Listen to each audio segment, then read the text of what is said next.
Bienvenidos al set de Vilaplana. Si yo les digo Conrado Coule, posiblemente no sepan de quién estoy hablando. Pero si yo digo Bonco Quiñongo,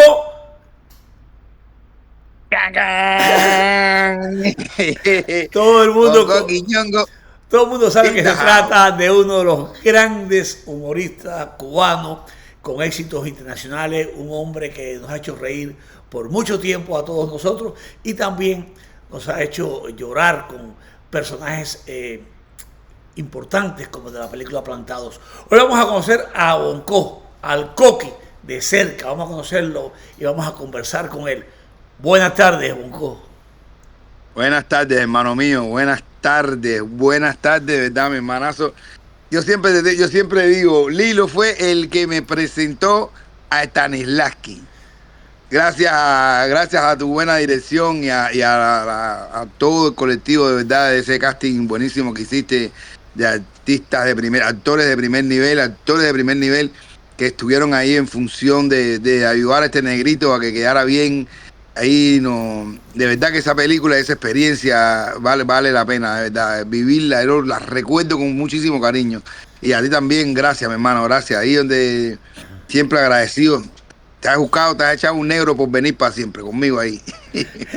Vamos a comenzar por el principio, porque la idea de este programa, suscríbanse a este canal, al canal Vilaplana Films, se suscriben y van a conocer historia de Cuba, van a conocerlo de la voz de su protagonista, pero de lunes a viernes a las 4 de la tarde y los fines de semana estas entrevistas con artistas, porque en el mundo del arte no siempre son alfombras rojas, luces, aplausos, también hay un sacrificio, hay momentos de llanto, momentos de frustración para que el actor logre las cosas que puede lograr. Y esto es lo que vamos a hacer con, con, con Coqui hoy, con Bonco. Vamos a hablar con él su vida, cómo inicias en el mundo del arte, Bonco. En el mundo del arte, yo inicié a través de un grupo humorístico, Pagola La Paga. Nosotros estábamos en la universidad y de repente, estando yo en el segundo año, ahí con Leonel, Gustavito, que siempre estábamos haciendo de la escuela que veníamos antes, de pre y eso que veníamos antes, siempre estábamos nosotros dos haciendo chistes, gracias, igual que yo en el barrio. Yo siempre, desde niño, desde que tengo uso de razón, Lilo, yo siempre he sido el payaso del grupo. El payaso, el que hace reír, el que imitaba a los maestros, el que siempre estaba con la risa ahí. Me aprendí un cuento en la escuela y me lo llevaba para el barrio, ahí para la cuadra, para hacer en la esquina. Me lo aprendía uno en la esquina y me lo llevaba para la escuela. Siempre haciendo chistes, cuentos, eso, siempre, siempre. Y de repente con eso mismo en la universidad yo me paraba en el matutino, después que se acababan los actos políticos y todo eso que se acababa no sé qué, siempre decía, a ver, ¿qué tú quieres decir que no sé qué? Y yo subía y hacía un chiste, hacía algo. Yo siempre hacía eso en la escuela. El que me estaba oyendo sabe que yo siempre estaba en lo que hablamos los cubanos en la jodedera. Y llega Paola, que entra en ese año y dice, ¿por qué no hacemos un grupo? Y hicimos un grupo, pero era para criar, porque estábamos en los albergues, estábamos ahí abajo, nos poníamos, antes de irse todo el mundo a dormir, nosotros nos poníamos a hacer chistes, un pique de gente ahí y nos rodeaban. Y dice Paola, vamos a hacer un chiste, vamos a hacer un grupo humorístico. Y empezamos a hacer un grupo humorístico. Y Paola, que es director, el grupo, le pusimos el grupo Paola La Paga. Cualquier cosa que hagamos mal, cualquier metadera de pata que haga el grupo este, el que la paga es Paola, que es el director. Y así le pusimos Paola La Paga. Empezamos haciendo parodias y canciones y sketch acerca de las cosas malas que habían en la escuela. ¿Sabes? ¿No? Salieron ahí en la Cujay, en el ISPE que había esto, los huecos que habían por aquí, las guaguas, las cosas que veíamos más en la escuela, lo criticábamos ahí, lo hacíamos en los matutinos, en los festivales y todo eso. Pero de repente Paola tenía tantos deseos y tenía tanta fe en hacer un grupo humorístico que trascendiera, ¿sabes? Que trascendiera. Un grupo humorístico que trascendiera, que él le puso todo el impulso, la fuerza. Yo que era más regado, hablaba con mi papá. Mi papá me decía, salte del barrio, ponte en esto, muchachos, hazle caso a esta gente, que no sé qué, sal del barrio, sal de todos los líos estos de aquí, de la escuela, de la calle, de la esquina, del barrio. Y ahí fue donde empecé en Paola La Paz. De repente nos vimos haciendo teatro, de repente nos vimos trabajando con Churrisco, de repente nos vimos trabajando en el Carlos Mar en un evento grande, de repente nos vimos, pero todo eso fue en un transcurso. Nosotros empezamos en el 87, 88, 89, ganando Festival Nacional del Humor de Parodia, Festival Nacional de Parodia, que estaban ahí, competimos contra Alexis Valdés, contra grupos que la seña el humor de Matanza, grupos que estaban, y nosotros éramos unos chamaquitos, yo tenía 21 años, y nosotros éramos chamaquitos, pero hacíamos canciones, hacíamos una canción nosotros hicimos, que eso fue una locura, que era las cubanas se tiran para el contén, era una parodia de las guaguas. Decíamos, las cubanas, pero las urbanas, o sea, como latas ruidosas de la civilización, las guaguas en La Habana hacen su aparición, divididas en grupos por país de fabricación, y ahora los que no escuchan, aquí les va la explicación, tan, tan, tan, tan, tan, tan, tan. Las que tengan aire acondicionado, cristales oscuros, música mortal. Esas no son urbanas, porque las urbanas tienen no sé qué más. Entonces era la gente criticando. Bueno, nosotros decíamos eso. Las que tengan aire acondicionado, cristales. Cuando decíamos, esas no son, porque las canciones son cubanas, esas son urbanas. Entonces, porque era comparando las guaguas que habían para el pueblo, las urbanas con las guaguas con aire acondicionado de los turistas. Cuando nosotros decíamos, las urbanas te tiran para el contén, no te tires ya. El teatro se caía abajo. Hacíamos todas esas canciones. Igual que si eres bonita y con cuerpo, este consejo sano, ponte para los extranjeros y olvídate de los cubanos. Oye, abre los ojos. Esa era la canción por una jinetera. Nosotros tocábamos temas sociales de aquella época y a la gente le gustaba, le fueron gustando. Y de repente, ¡pum!, dimos el paletazo cuando nos llamaron para Sabadazo. Fue una locura. Ahora vamos de tu paso por la televisión. En esa época el humor cubano estaba muy adelante. Estaba el grupo Nos y Otro. Había muchos grupos. Nos y Otro. Sí, hay muchos grupos que estaban adelante y las críticas sociales también se hacían en el teatro, en la televisión.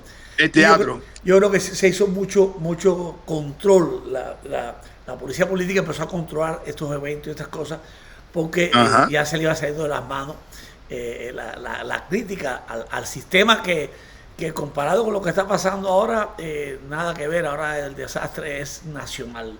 Siempre ha sido un desastre, pero ahora es peor que nunca.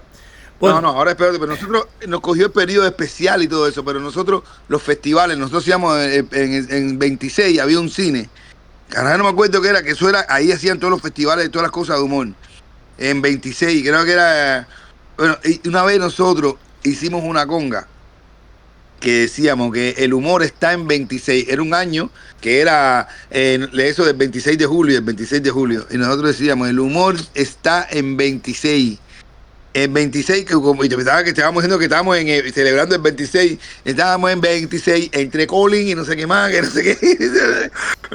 Y nosotros hacíamos las cosas que de verdad que en aquella época eran como que, coño, mira, fulanos se están atreviendo a decir cosas, pero el humor estaba, la crítica estaba en los teatros.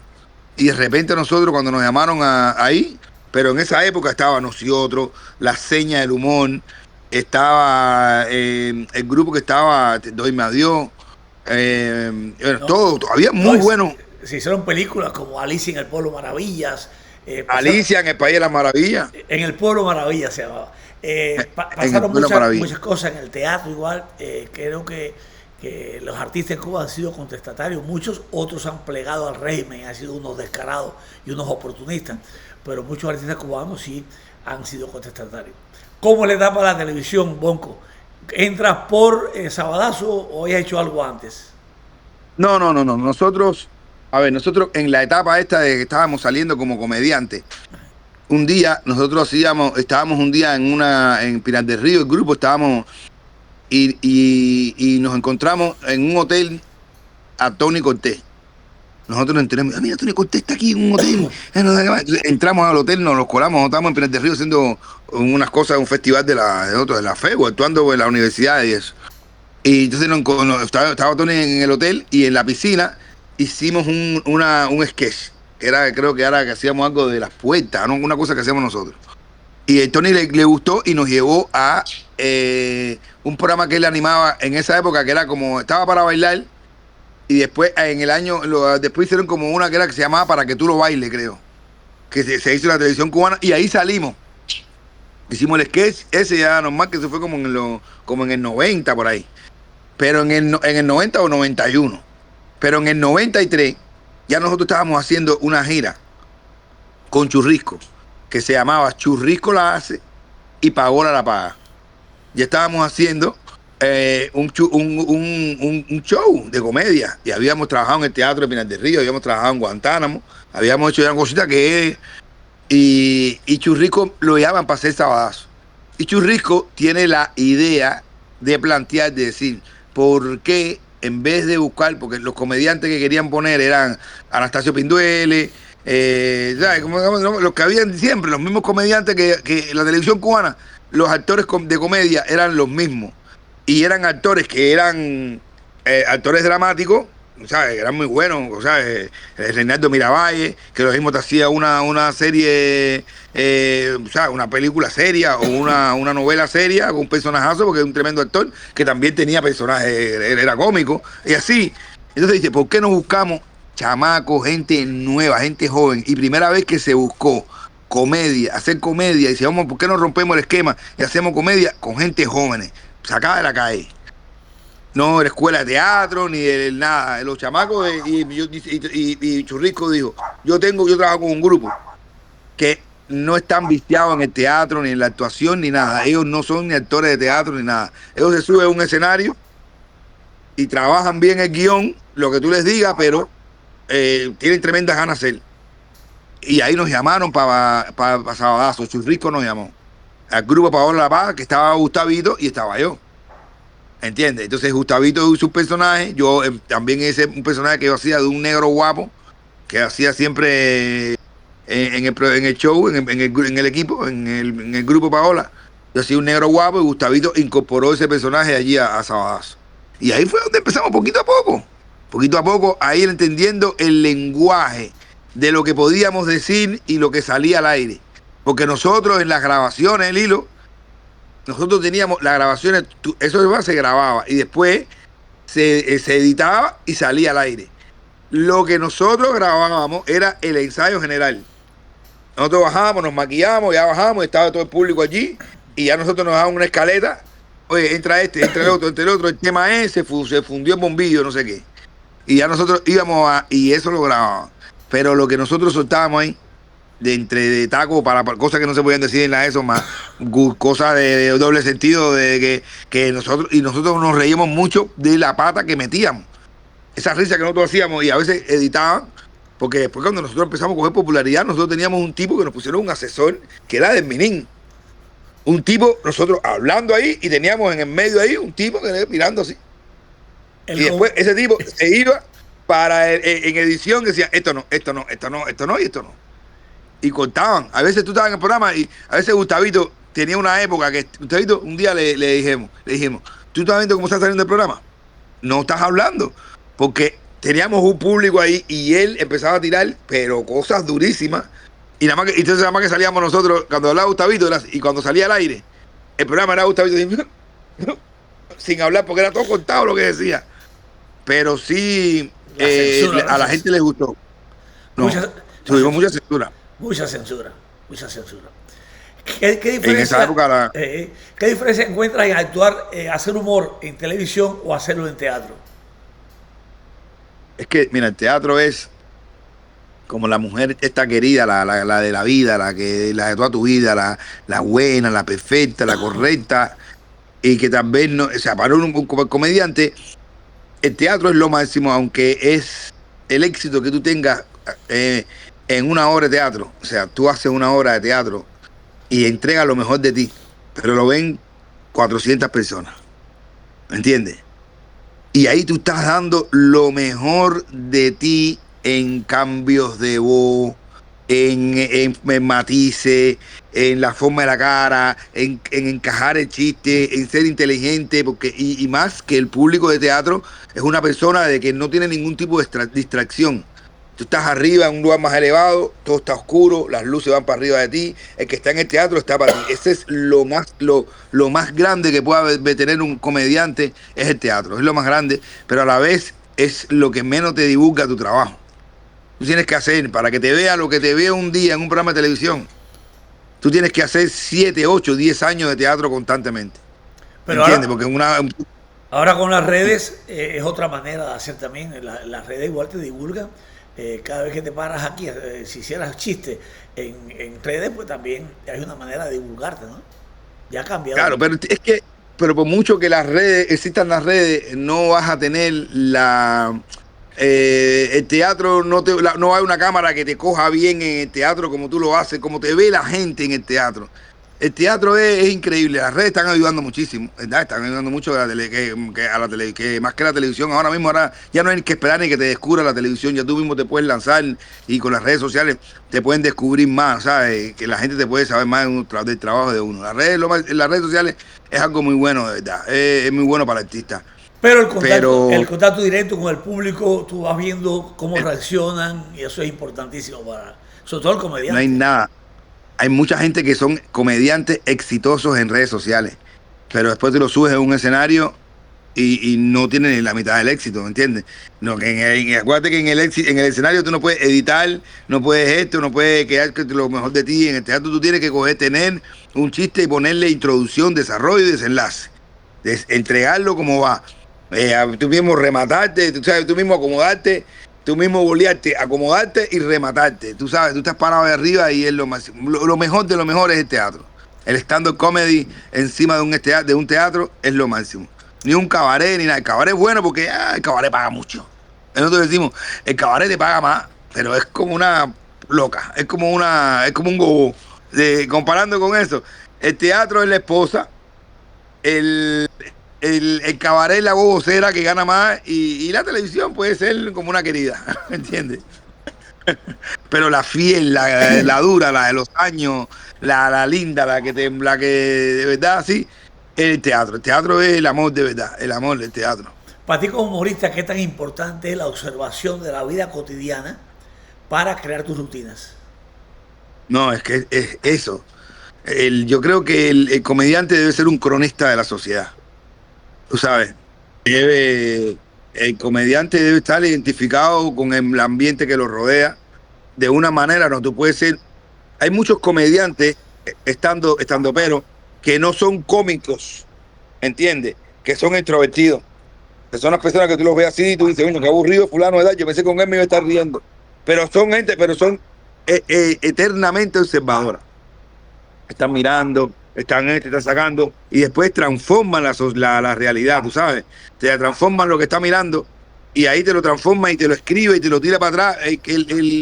Pero ser un tipo que analice el ambiente, la sociedad, lo que te rodea, es muy bueno para un comediante. El comediante es el que analiza las cosas reales y después las dice de una manera de que tú la estás viendo y ya tú la estás pensando, pero no sabía cómo lo ibas a decir. Eso es lo que tiene un comediante, que el comediante ve lo mismo que tú estás viendo, pero de una manera que tú sabes que existe, pero no se te hubiera ocurrido, porque ya tú dices, el comediante piensa lo que tú estás pensando, pero tú no lo sabes cómo decirlo. Es el Ya. comediante lo que hace. Esa es la diferencia entre un comediante y un pastor.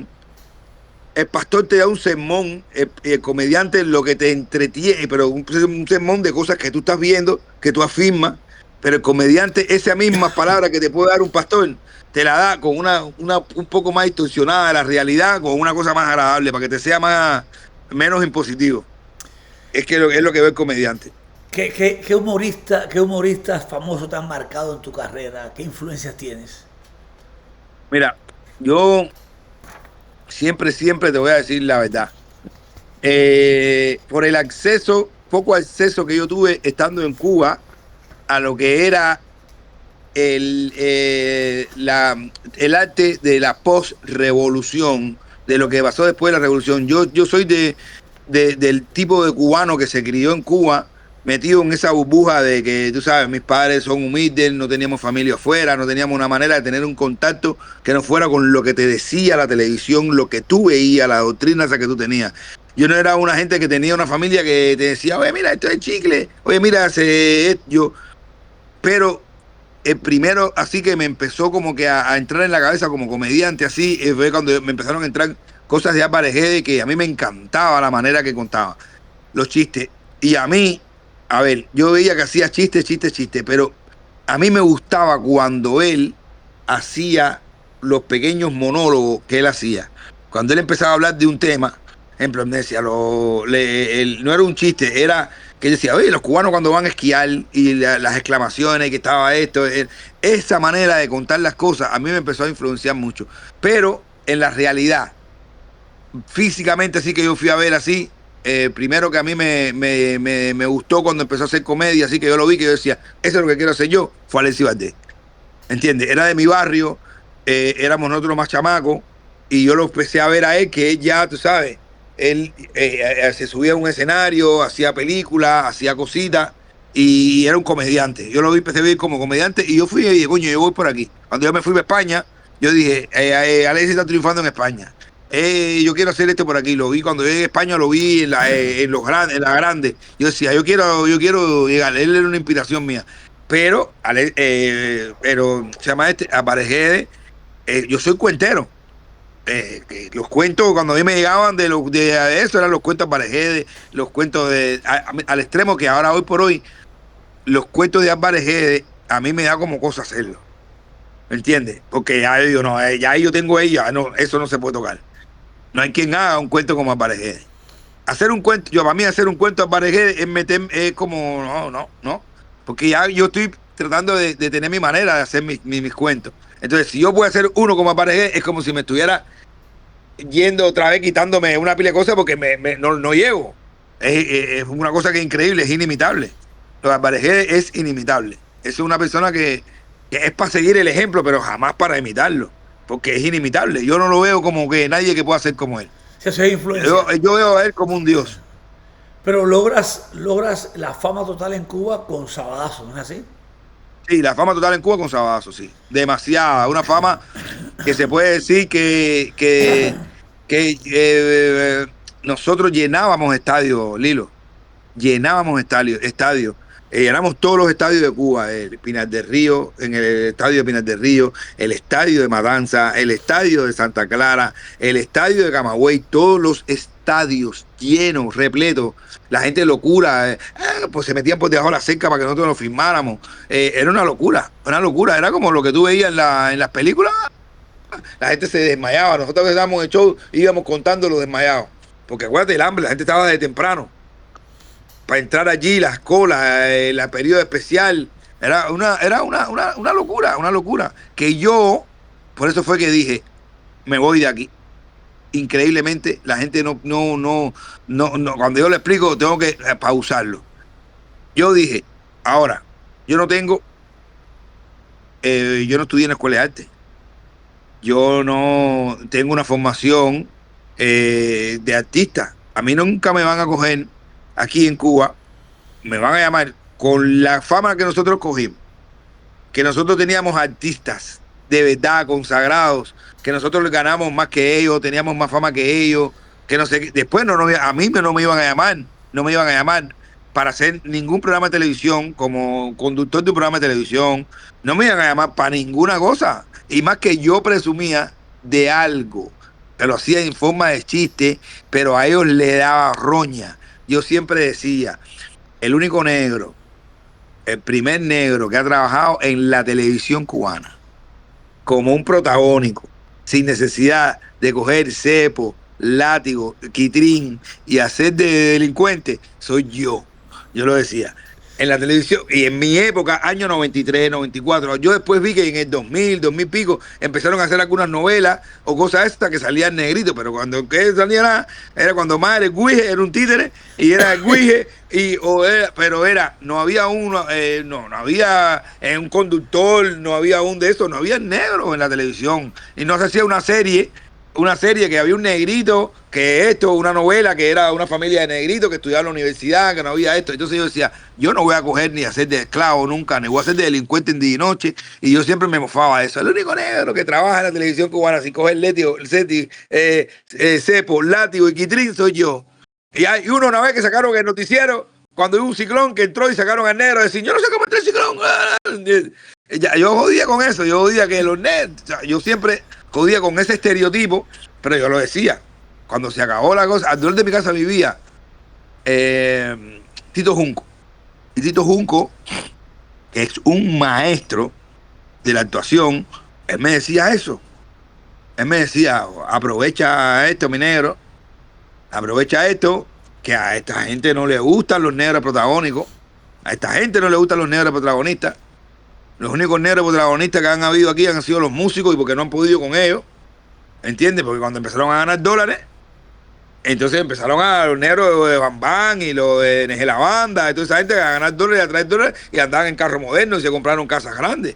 Pero yo soy de una gente, mi hermano, que por eso fue lo primero que yo hice cuando yo llegué a este país. En el 2006 yo fui a la Casa Blanca con Ileana Retiman y con Lincoln Díaz Balal, con Regalado, fuimos y yo di una conferencia, ¿entiendes? Porque yo trabajaba en Telemartí, una conferencia acerca del racismo en Cuba, ¿entiendes? Porque yo soy de la gente que siempre hablaba de eso, de una manera u otra. Yo siempre decía, no, los negros en Cuba, que los negros, los policías no eso era mi chiste siempre. A los negros, la policía nos paga. ¿Cuál es la cerveza que toman los policías? Yo lo decía en Sabadazo.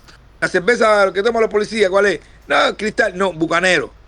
La cerveza Bucanero, porque es Bucanero para meterlo preso, Bucanero para pedirle carnet, Bucanero, era una cerveza esa. Yo soy los chistes que yo, sí, claro, yo decía, la primera palabra que yo me aprendí no fue ni mamá ni papá, no fui yo, pero decía que no fue, para que no me echaran la culpa, porque me echaran la culpa de todo. Pero te voy a explicar algo, Lilo, vivencia personal.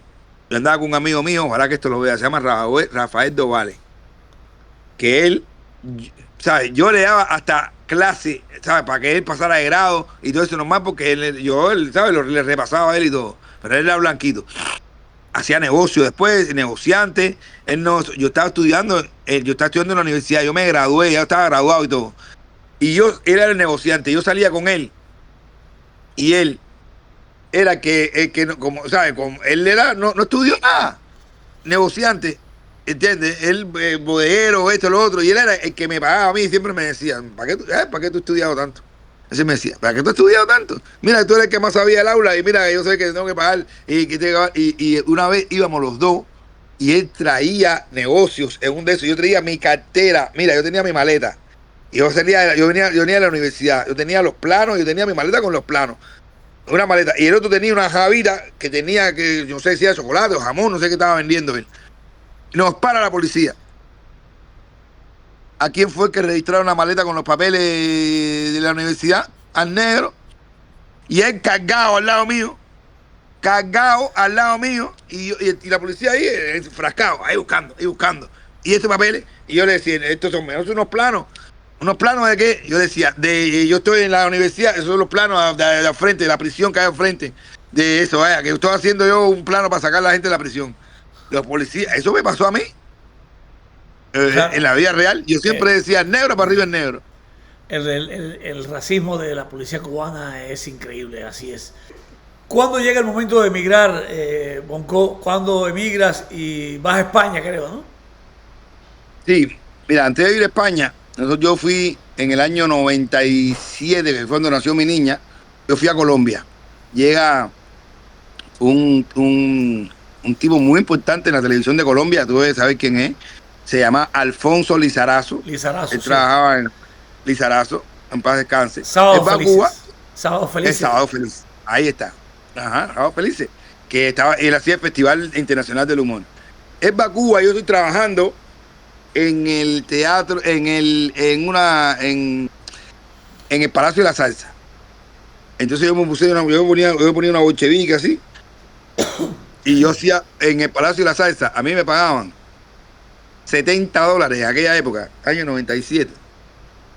Porque yo cuando terminaba la orquesta, en el intermedio de la orquesta, el español, para que yo hiciera un cuento que le encantaba a todo el mundo. Yo tenía un cuento, un chiste, que me duraba como un monólogo, que era el cuento de la pinga.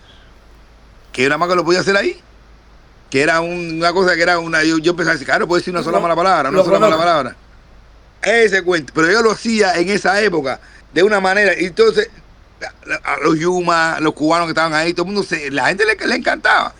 Y Alfonso Lizarazo vio ese fenómeno ahí. Y él me dijo, te voy a llevar para el Festival Internacional del Humor.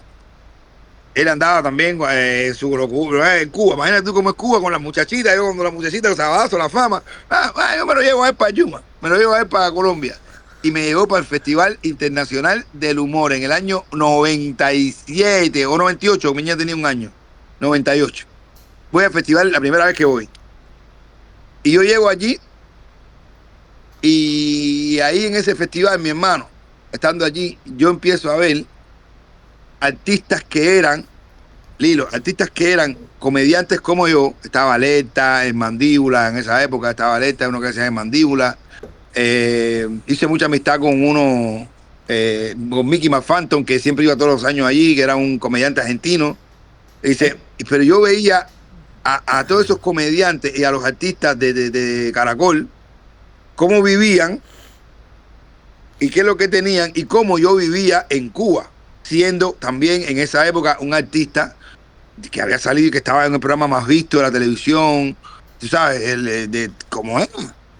Y yo dije, coño, qué clase de mierda, ¿entiendes? Yo fui solo. Mickey McPhantom empieza el artista, Mickey McPhantom, yo le digo, aquí hay un tipo que me está vigilando, me lleva a un casino, y me dice, aquí hay un tipo que te está vigilando. Yo le decía, a mí hay un tipo que me está vigilando. El Mickey McPhantom, y empezábamos toda la noche a ver quién era el tipo, hasta que descubrimos el tipo, un tipo de verdad que cuando yo salí solo de Cuba, me pusieron un tipo que viajó conmigo de la seguridad, que eso se hacía. Y el tipo, yo se lo dije, hay un tipo que me está vigilando, porque yo creo que es este, que yo lo vi en el avión, y yo creo que es este, que no tenía más, y él le fue para arriba al tipo, y yo, bueno, yo me acuerdo de eso bien, pero cuando yo llegué a Cuba, yo digo, caballero, qué clase de mierda nos están haciendo a toda la gente, a todos los artistas en Cuba, que no sé qué, yo me tengo que ir de aquí. Yo me tengo que ir de aquí porque cuando ya se acaba Sabadazo, lo que voy a ver yo es cómo mi carrera va a declinar. Ya se acabó Sabadazo, ya yo llegué a este límite, mi hermano, yo llegué aquí a esto aquí, con Sabadazo. Ya a mí no me van a contratar ni para hacer una película, ni para hacer un show, ni un conductor de televisión, para hacer otra cosa que no sea, a lo mejor un delincuente en día y noche, o un esclavo en una novela de la versión de la esclava, de otra esclava, de otra esclava, de otra esclava. ¿Entiendes? Y yo no quiero hacer eso. Y dije, me voy. Vi una oportunidad con un festival que hubo de humor de eso que iban a hacer en España, un festival de las naciones, con los fonomemecos, con los fonotarecos, que eran una versión. Era fonotareco. Una Una pila de fonofunos que había, que salieron todos de los fonomemecos. Sí. Esos los fonomemecos fueron la base. Era la base. Mira, uno de mis sueños era, cuando yo estoy en España, que yo veo que los fonomemecos están aquí. Yo estoy en España. Después te voy a decir eso, que están los fonomemecos aquí, y yo me veo que el negro se llama Efraín. En el fonomeco había un negro, se llamaba Efraín. Y él no vino para acá. Y yo me empecé a proyectar en mi mente. Yo decía, tú a ver yo voy a ser el negro del fonomeco. Yo voy a ser el negro del fonomeco. Y yo en España, yo decía, ay, si yo estuviera en Cuba, yo me hubiera ido para allá. Y yo siempre voy con el lío ese. Hasta cuando yo llegué aquí, se lo dije a Hipertico y a él. Yo sabía que venía a llegar usted aquí, y a Flaco. Pero bueno, yo estaba yo en ese momento dije, me tengo que ir de aquí. Y aproveché esa situación. Y en el año 99, en marzo, salí para España. En marzo llegué para España, caí en Santander, lo más contento porque me iba de Cuba a España, y ahí empezó la dura de verdad. La verdadera escuela de vida, la verdadera escuela como artista, la verdadera escuela como persona, la verdadera como hombre, de todo. Ahí fue donde yo la pasé toda de verdad. Solo. 27 años y a comerme el mundo en un lugar donde nadie me conocía, sin familia y sin nada. A comerme el mundo. Con ese día tuve esa disposición y la pasé bien dura. Bien dura, mi hermano. Así es, la gente, muchas personas dicen que emigrar es fácil, emigrar es muy duro y hay que estar preparado para emigrar. Después, con el tiempo, en libertad, todo se puede conquistar. Pero ese chocar con un mundo que no te han enseñado, sin estar el vecino, ni el papá, ni mamá, no conocer a nadie, no saber para dónde virarte, que tienes que echar para adelante o echar para adelante. Entonces, ¿qué No hiciste hay ahí? excusa. Mira, yo te digo de verdad todas las cosas que yo tenía que hacer. Mira, mi hermano, mira. Una era, para no volverme loco, yo salía. A ver, yo estaba primero en una ciudad que se llamaba Santander, que lo primero que era el clima. Siempre estaba lloviendo. Ya lloviznita, hasta lloviznita, lloviznita. Un lugar gris que siempre estaba lloviendo. Yo caminaba así por la calle, así con y yo veía a la gente, y yo miraba, y yo me insultaba. Yo decía, a ver, ustedes se quedan así normal. Yo decía, esta gente está normal, está. Porque como el día lloviendo entero y la gente era normal caminando. Yo decía, a ver, todo está mojado todo el día. Me alteraba con eso. Eso fue una de las primeras cosas que yo, aparte, sin conocer a nadie. Yo nada más que tenía que esperar era estaba en Santander ese día, yo un sábado, esa gente estuvieron como 3 o 4 meses que yo estaba, un sábado trabajaba en un lugar que ellos tenían, hacía unos mojitos y después hacía unos chistes que yo hacía en un lugar que era criollo, para que querían traer a unos cubanitos que estaban yendo allá a Cuba, unos españolitos, unos cubanos, pero nada, eso al final, la primera semana, cuando tú te das cuenta, van primero los cubanitos que te conocen, después los cubanitos, los españolitos que han ido 2 o 3 veces a Cuba, pero ya después esa misma gente ya, ya no van más. Entonces tú no tienes público porque los españoles no te entienden lo que tú estás hablando. No sabían lo que tú estabas hablando. Tú, el mismo idioma te acababan las palabras. A veces yo me acuerdo de un chiste que yo no me acuerdo que era y las portañuelas. Ellos no sabían que era portañuela. Hay que decir bragueta. Hay que en vez de sombrilla hay que decir paraguas. En vez de cinturón, de cinto, hay que decir cinturón. Y una palabrita te cambiaba el chiste y terminabas, tú sabes, como que devastado. Devastado porque nadie se reía ni nada. Ahí yo cogí y dije, bueno, me voy a poner a clase de baile. Y empecé con el líder del baile hasta que me fui de la ciudad esa, me fui a Barcelona con un amigo que yo conocí en Cuba, para Manresa, vaya. Pero yo, para no verme loco, mi hermano, yo sacaba un teléfono que yo tenía y me iba caminando por la calle como si estuviera hablando con mi hermano. Es más, ese era mi recurso para yo no volverme loco. Como si estuviera hablando por teléfono a larga distancia. Esto es para una tienda ahora, porque era lo único que... Porque no tenía ni amigos, no tenía nada. No tenía nadie. Hasta que un día voy caminando por la calle y veo que viene uno caminando con un perrito. Así, pero con un caminado. Y yo dije, no, este tipo parece cubano. Y le dije la contraseña clásica. Me cruzo con él y yo le digo, Acere. Y el tipo se para, me mira y me dice, qué volada. Y yo, coño, ese eres cubano, yo sí. Coño, sí, mi hermano. El tipo no me conocía porque el tía hacía rato se había ido ahí. Pero mira, soy un lugar donde van los cubanos, aquí un lugarcito donde se reúnen los cubanos. Yo, coño, ya le vamos. Vamos a ver, fuimos a un lugar de los cubanos, yo había traído una botella de Habana Club. Y yo me voy con la botella, yo con la botella de Habana Club para el lugar, escondía. No, para sacar la botella y lo voy a hacer es a eso no se hace aquí, no. Y yo creía que yo voy a poner una botella. Y se va a poner la botella. Y los cubanos, no se hace aquí, un grupito cubano, tú sabes. Y ahí fue donde empecé a conocer un poquito una comunidad pequeña de cubanos en Santander, que hubo, ¿sabes? Ahí empecé yo como que, después la discoteca donde iban los cubanos, y el único negrito que había cubano bailando, había uno que decía que era cubano, y era un africano que había estudiado en Cuba. Y él hablaba como cubano, y era que la gente confundía que él era cubano. El tipo que el negrito que se parecía como a Eddie Murphy. Cuando yo me vio llegar allí, que yo un cubano, ¿verdad? Me dijo, oye, yo no voy a decir nada, mira, yo digo que yo soy cubano, trátame también como que yo soy cubano, que no sé qué más. El tipo me llegó aparte así.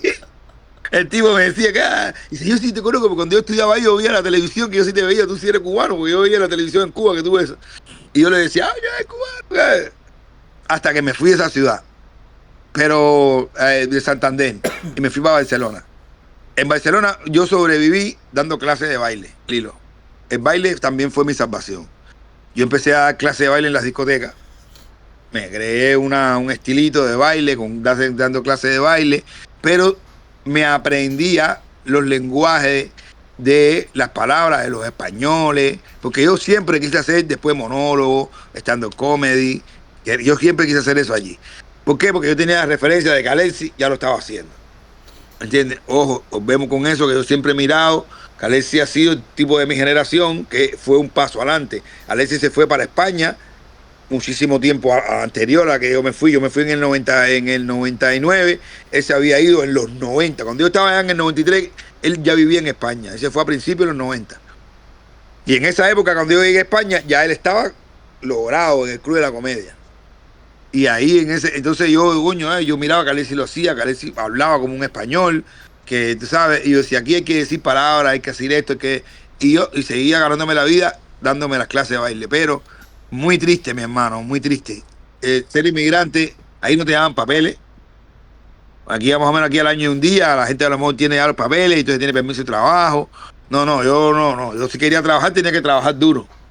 ¿No entiendes? Suerte que yo no quería trabajar. Yo dije, yo cuando me ponga a trabajar en algo, que me gane un dinero, me voy a dejar de luchar por ser artista, porque en definitiva yo no tenía dinero para mandar a Cuba. La gente de mi familia en Cuba vivía mejor que yo estaba viviendo en España. Yo vivía en un cuartico pequeño, vivía prácticamente de la mujer que conquistara, ¿entiendes? Prácticamente me di cuenta de que mi raza allá en España te conseguía un techo y un de esos donde dormir. Y yo, tú sabes cómo era eso, yo sin sentimiento, y ya tú sabes, jevita y mujeres, y dale para aquí, dale para allá, y era eso. Pero prácticamente yo sí lo digo, que yo tuve que llegar por dinero, a prostituirme, para comer, para dormir. La prostitución no es solamente de que tú, yo estoy aquí en una paginita que tengo, no. A veces yo quería dormir caliente, quería un viaje, me decían una jevita, mírate, vámonos para unas islas, o vámonos a un viaje para acá, o para allá, hotel, esto que yo sabía que era el viaje ya para Guarachal, para esto que lo otro, y ya después vete, ¿entiendes? Eso era así, y yo lo disfruté, y después, pero bien duro, mi hermano. Estuviste en Barcelona, ¿qué tiempo estás en España? Estoy 6 años en Barcelona. Estuve desde diciembre del 2006 hasta el 2005. Mayo del 2005 que vengo para acá. Pero ¿qué pasa? En el 2003 yo toqué fondo en España. Fondo. De que una cosa llegó a la otra, y terminé de bares malos, en lugares malos, mal ambiente. Y yo me sentía mal ya. Yo me sentía ya que yo estaba mal, ya estaba a punto de irme para Cuba. Y entonces fui a ver un amigo que yo tenía ya, que había conocido, que habíamos hecho algunas cosas juntos, que es un tipo estelar, Oje la Suerte, un santiaguero. Y yo le digo, yo puedo prestarme un dinero para irme para Cuba. Y él me dice, nada, tú no te vas para Cuba. Me vio como yo estaba, me encerró en su casa, en un cuarto.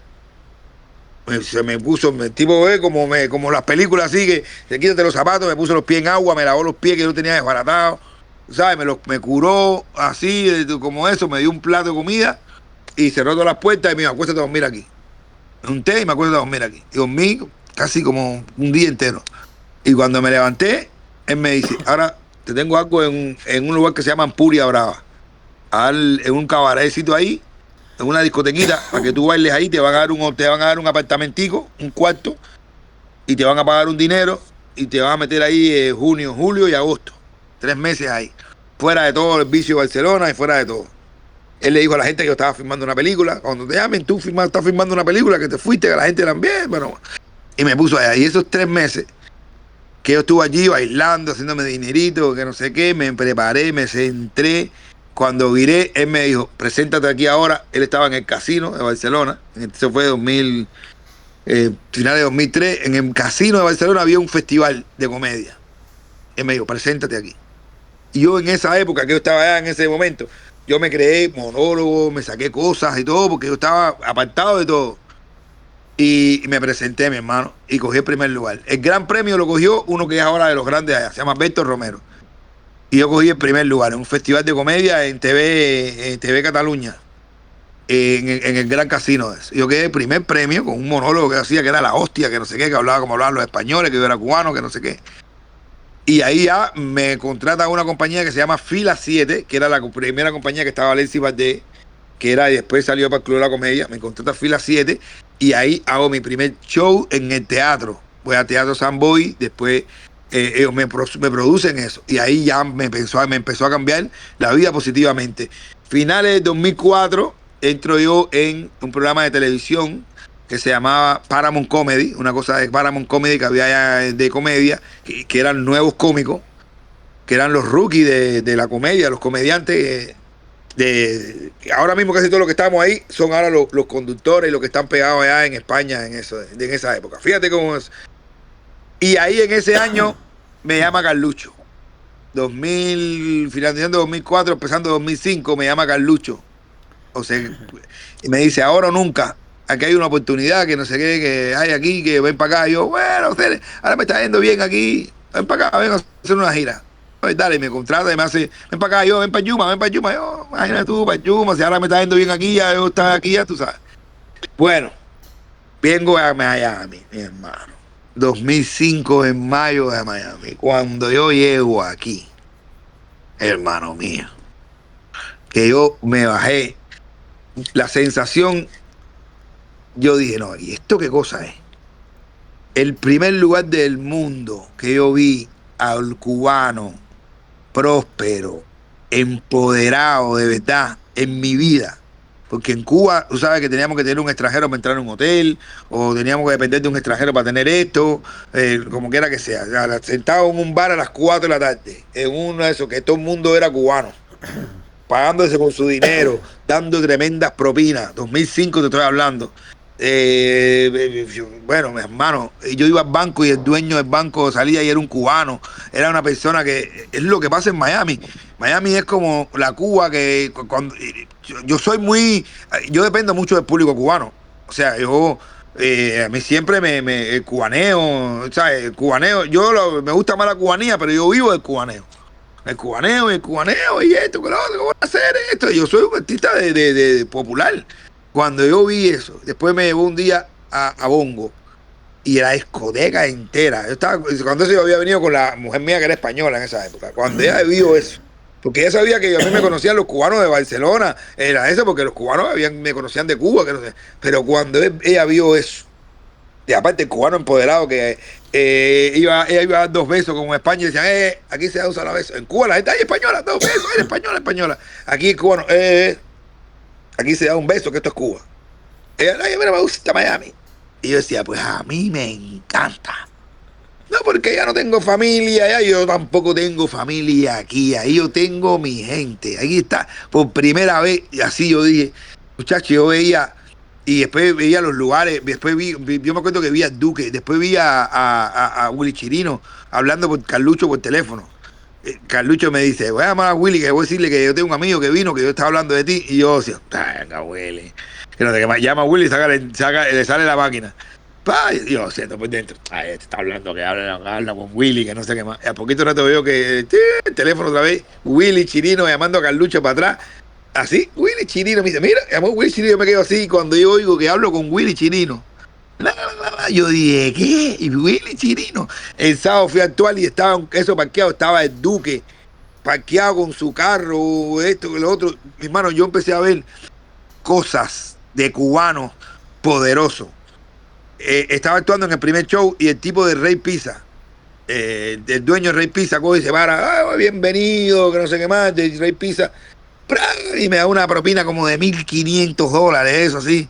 Y entonces la gente, como, porque yo fui el primero de mi generación de artistas, de como Sabazo, artistas después del 93, de artistas que había así conocido, el primero que emigró fui yo. De esa parte, Carlucho no era de la televisión. Yo trabajaba en la televisión, yo no había venido más nadie de así artista, así. O sea, antes había venido Mita, Ania, pero después de eso ya vine yo, que estaba popular así, esos artistas y comediantes más todavía. Y yo veía eso y la gente, bro, el cariño, la calle, la gente, Miami, el olor, la prosperidad. Ver en un lugar dueños cubanos, restaurantes, dueños cubanos, fulano, el dueño de la carreta, me presentaron esto, los restaurantes, yo veía la carreta, el paisaje, todo, la explicación. Y tuve la suerte también de conocer a mucha gente. Carlucho me presentó y me presentó a uno que se llama Pupi el Colorado. Yo siempre lo menciono. Él era Pupi el Colorado. Pupi el Colorado es Peter Pan. Un cubanazo anticomunista con toda la verdad de la historia que no sabía nadie. Esa que tú cuentas esa que estamos aprendiendo ahora, pero de mi generación nadie la sabía. Nadie, porque la gente que yo conozco, nadie. Un día yo llamé a mi hermano a Cuba por teléfono, viendo cuando se muere Michael Jackson. Yo estoy viendo el año 2007 por ahí, 2007, estoy buscando en el YouTube y me sale, te lo juro por mis 4 hijos, la historia del remolcador 13 de marzo. Está hablando de 2007. La historia del remolcador 13 de marzo. Y yo empecé a ver eso y yo dije, ¿qué? ¿Cómo? ¿Y esto? Yo estaba en Cuba. Para mí y para mucha gente de mi generación, volvemos a tocar el mismo tema, yo estaba metido allí y en mi cuadra no había una gente que era de un disidente, alguien que te decía, alguien te hablaba. Yo no tenía yo no tuve acceso a eso. 2007, yo veo la historia del remolcador, cómo va. Para mí y para mucha gente eran los sucesos de la lanchita de regla. Eso se mencionaba así en Cuba, los sucesos de la lanchita de regla. Pero ese fue lanchita que se dieron ahí. Esa es otra cosa. La lanchita de regla fue los muchachos que toman la lanchita para escapar y los fusilan a los 3.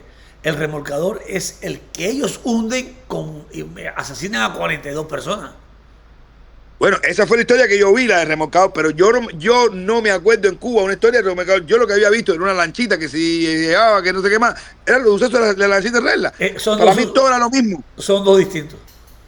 Son dos distintos, pero lo que yo recordaba de eso eran los sucesos de la lanchita de regla, que no se hundieron, que no sé qué más. Pero esa historia de toda esa gente que mataron niños y todo eso. Ellos sacaron un pequeño testigo que naufragó una embarcación, pero nos dijeron que 3 polargos lo atacaron y mataron a 10 o 12 niños, que 42 murieron. Nada de eso dijeron nunca en la televisión. O sea, nunca lo dijeron. Yo lo llamo por teléfono a mis hijas que están en Cuba y yo les digo, tú no sabes que en tal año esto en Cuba pasó esto, 94. Esto. 94. Hermano, nosotros. 13 de julio. En Cuba. 13 de julio 94. Yo estaba en Cuba. Mi hermano, si yo estaba, hermano, yo estaba en Cuba en esa época. En Cuba, y estábamos, ya habíamos salido en Sabadazo, ya habíamos esto. Mira, yo le llamo, ¿tú sabías que pasó esto en Cuba que mataron a mis hijas? Yo no. ¿Y tú has oído hablar alguna vez de eso? Yo no. Yo le dije, mira, pues pasó esto, y díganselo a todo el mundo que lo tengan que decir.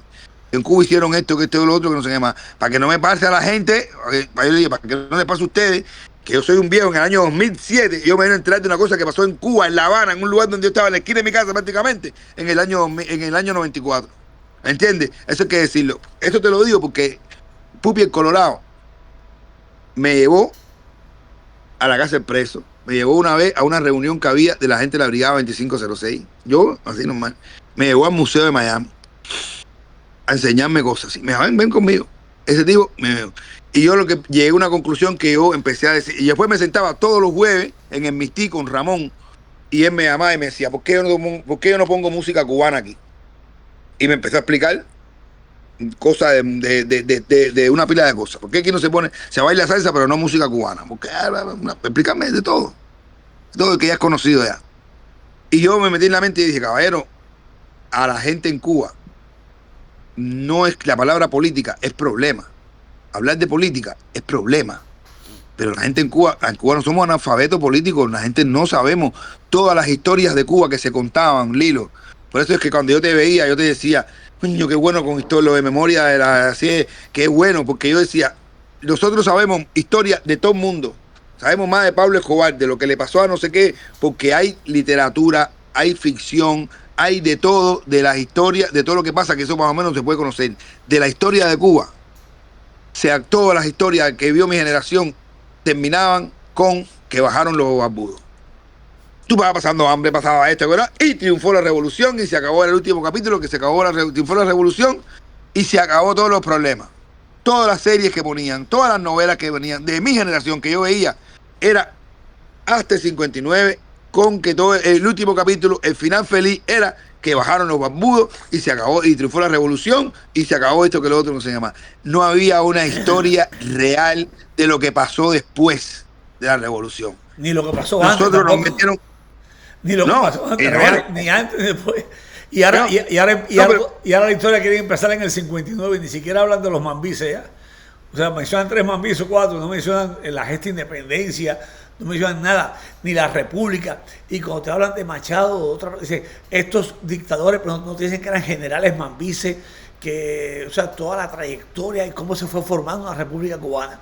Y realmente el tropezón la llegada de la dictadura castrista a Cuba acabó con el desarrollo y con nuestra nación, con la identidad de los cubanos, ha acabado con el folclore del país y ha truncado el desarrollo de una nación que está ahora compitiendo con las peores del mundo. Entonces aprendiste con el Colorado, aprendiste mucho de historia de Cuba. Hermano, increíble, pero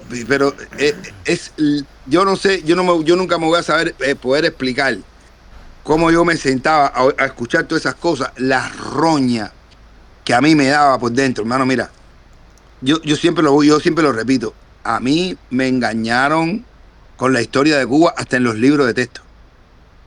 Y te voy a poner el ejemplo más grande de la mentira, más descarada, y cada día se demuestra más, que nos dieron a nosotros desde niños en los libros de texto.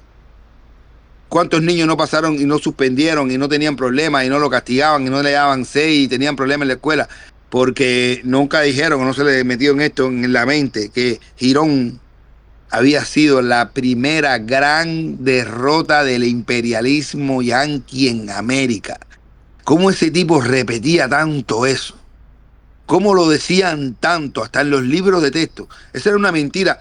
Y así como esas muchas más, pero esta es la que yo tengo como lanza, así que se me mete así por dentro y me revienta todo, de la mentira y cómo la repetían y cómo la adornaron y que Girón era la primera gran mentira del imperialismo yanqui en América, derrotamos a los imperialistas, que cambiamos a Compota, que si eran mercenarios, que si eran esto, mi hermano. Cuando tú conoces a esas personas, mi hermano, que vinieron, a la gente de la brigada, cuando tú conoces a esa gente, mi hermano. Que eran cubanos, cubanos. El canje fue por $60 millones, no por Compota. No por Compota. Mi hermano, que los plantados, que los presos, que no quisieran unos, mi hermano, los presos políticos, mi hermano. Bueno, los tipos, eso, la virtud. Tú vienes a hacer comedia, te robaste 2 gaviotas, perdón, te ganaste 2 gaviotas en Chile, son cuentos que las personas conocen, pero llegaste a actuar en algo dramático sin ser el del cepo, ni el del latigazo, ni el delincuente. Hiciste de un preso político plantado y te cuento que fue gracias a que yo llamé a un actor negro también, lo llamé, estaba aquí, un muy buen actor cubano, recién llegado, yo lo llamo por teléfono para que haga el personaje y me dice, no, yo no puedo hacerlo porque eso es política, porque política es lo que hable contra el castrismo, si es a favor, eso no es política.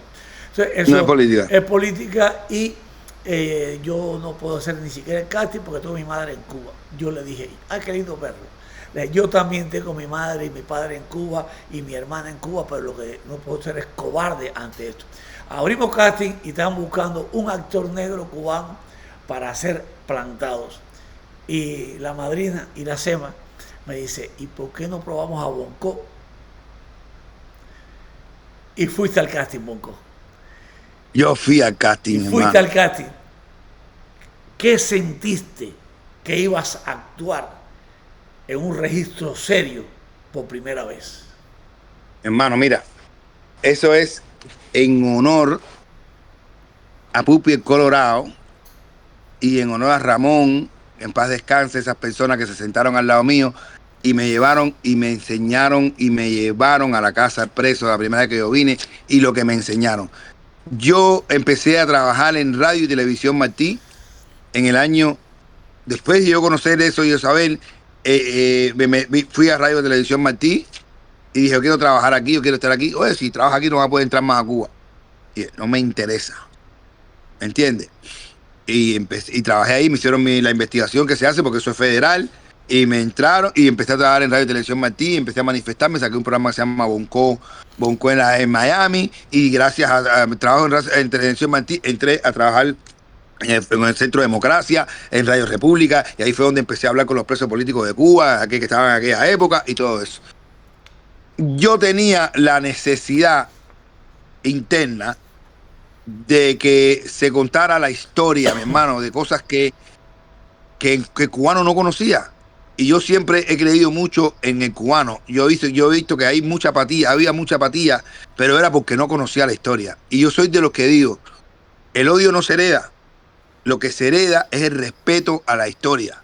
Tú no puedes estar diciendo, el comunismo, esta gente son malos, esta gente son malos, esta gente son malos, porque tú estás oyendo que están diciendo la gente que todo el mundo es malo. O no digo nada porque no me meto en política. O porque no voy a hablar de eso porque tengo a mi mamá en Cuba. O no voy a denunciar esto, o me voy a quedar callado ahora hasta que no traiga a mi familia en Cuba. Yo vi que mucha gente lo hacían. Y yo tenía, en esa época, lo que me movía a mí, lo que me mueve son mis hijos. Yo tenía a mis hijas en Cuba y tenía a mi papá, tenía a mi mamá en Cuba. Y yo decía, yo no los voy a ver más. Pero yo tengo ahora aquí un micrófono, yo tengo ahora una fama, aquí la gente me está viendo. Y yo tengo ganas que la gente conozca la historia. ¿Entiendes? Y por eso empecé a hacer esos programas y todo. Cuando tú empezaste a hacer memorias memorias del exilio, leyendas del exilio, yo te participé en uno. Yo te caí atrás por el pasillo.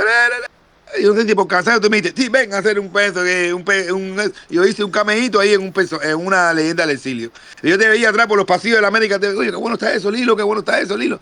Pero mira, entiéndeme, yo soy una persona que la gente dice que si suerte, que esto, pero yo me proyecto, yo lo que quiero, yo le voy para arriba porque yo lo que creo, ¿entiendes? Yo lo lucho hasta obtenerlo, en lo que yo creo que es correcto, ¿entiendes?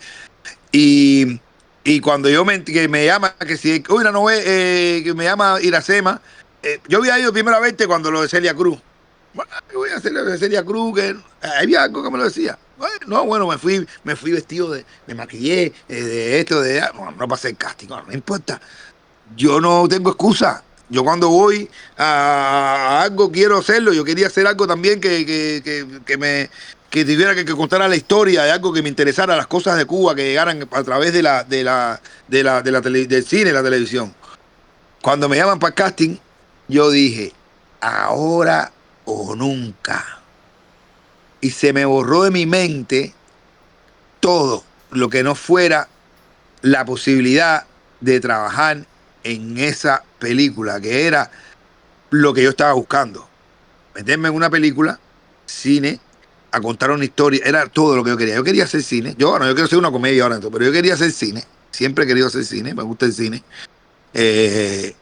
Y contar la historia de Cuba y todo normal. Plantado, era como era la historia esa de que yo sabía que existía y la gente no existía. Y yo te decía, la gente sabe más de Pablo Escobar porque hubo una serie, porque hubo esto, porque hubo lo otro, sabe más de la historia de la oeste porque se hizo ficción y por lo menos a la gente le interesó un poquito eso. Y no sabemos nada de la historia de Cuba, no hay una historia de las cosas que pasaron, de nada, no hay una forma de contarla. Y cuando me llamaron para Plantado, el personaje, yo no sabía ni cómo lo iba a hacer, en el espejo, yo no le dije a nadie que yo lo iba a hacer porque lo único que iba a recibir era, ay, busco. ¿A quién yo le iba a decir que voy a hacer algo, una serie de esto, de serie o de nada? Si yo me llevo a guiar o le llego a preguntar a alguien, yo no hubiera llegado al casting. Yo no se lo dije a nadie ni nada. Yo me preparé me puse esto, leí a ver cómo se hace las de esto, no te paras delante del espejo, dilo, interioriza, que no sé qué más. Yo fui. Cuando yo llegué allí, Iracema, cuando yo estoy haciendo la primera vez que yo lo hago, Iracema va y me dice, hazle esta otra escena, pero ahora hazla desde adentro. Hazte la idea que eres tú el que te está pasando esto. El que está metido en una prisión, que no sé qué, y te entiendo esto. Y yo así, pam, pam, y la hice. Yo no sé si no era que había más negro, no había más nada, pero yo me metí adentro. Y yo tenía la necesidad, mi hermano, y te agradezco muchísimo de lo que ha significado eso, porque eso quedó para la historia, mi hermano. Y estar allí, eso para mí era serio. Yo debo explicar una anécdota que yo tengo como cubano, como religioso y como artista. En mi casa había una misa del santo de mi esposa, para el santo de mi esposa, de la onda de Yoruba. en mi casa había una misa. Y yo vengo de filmar el capítulo no, las escenas La que secuencia. estábamos en la secuencia, que estábamos en las gavetas, nos están torturando metidos en la, ¿cómo le No, decían eso? era la celda de castigo que le echaban el orine La del celda de techo. castigo, que te caía ese cabría en el pecho. Esas escenas, yo estábamos ahí, esas escenas, yo venía, que estuvimos casi todo el día, toda la filmación en eso. Y ahí, cuando yo llego, salgo de ahí, que llego a mi casa, que yo me siento que están dando en la misa, la que está dando la misa, me dice, sal de ese hueco que estás metido, salte de ahí, sal de ahí que estás metido en un lugar que no tienes que estar, salte de ese hueco que te están matando, salte de ahí, ¿entiendes? Salte de ahí que no tienes que estar metido ahí, no tienes que estar metido ahí, salte de ahí. Se me vino así. Y era porque yo todavía estaba adentro de la historia. Y esto es para decirte de lo que se creó, de lo que se logró con la escenografía, con la dirección, con las luces, con todo lo que se logró ahí, que uno lo viviera, ¿me entiendes? Que viviera ese pedazo de historia de lo que significó Plantado. Plantado es, yo creo que es algo eh, icónico, que va a quedar para siempre. Yo no sé, y los que lo vivimos, la afirmación, lo que representa, lo que se vivió allí, con eso es algo increíble. Yo siempre me recuerdo son cosas que me llevan, ¿no? El recuerdo de cuando llego a la misa y otra vez de que cuando nos están visitando los presos políticos nos están visitando, cómo nos saludaban a nosotros los presos. Y cuando estaba, me acuerdo, Albertico, que hacía de policía, estaba bajando y pasaba y tipo, miró a Albertico así con cara así como y no lo saludó así como que. Y yo decirle, no, Aquí, esa anécdota está ahí. está aquí en mi libro. ¿Eh? En toma uno, para quien quiera buscarlo, puede pedirlo en Amazon. Pues esa anécdota está ahí. Coño, El tipo no lo saludó. Me acuerdo de no lo eso. saludó. Lo miró así, mira así como que ya. Y tuve que decirle, no, él es un actor, él es un actor. Y yo soy un actor, no sé qué más. El tipo, pero y No, como estaba eso, y la comunión que se estableció entre los presos políticos y los actores y todo el equipo de trabajo ah, fue muy lindo. Plantado es un hito eh, en la historia del cine del exilio cubano y del cine de Cuba. Y un día esta película se va a valorar en toda la dimensión y todo lo importante que fue. en, Luego trabajaste con nosotros también en El Caballo, que haces un en el policía. caballo. También Ajá, haces una intervención especial en Plantadas. Y bueno, Bonco ha sido un actor, es ya de Vilaplana Film, es de la casa y también un humorista consagrado. Muchas gracias por habernos acompañado en el set de Vila Plana y nos vemos en una próxima emisión.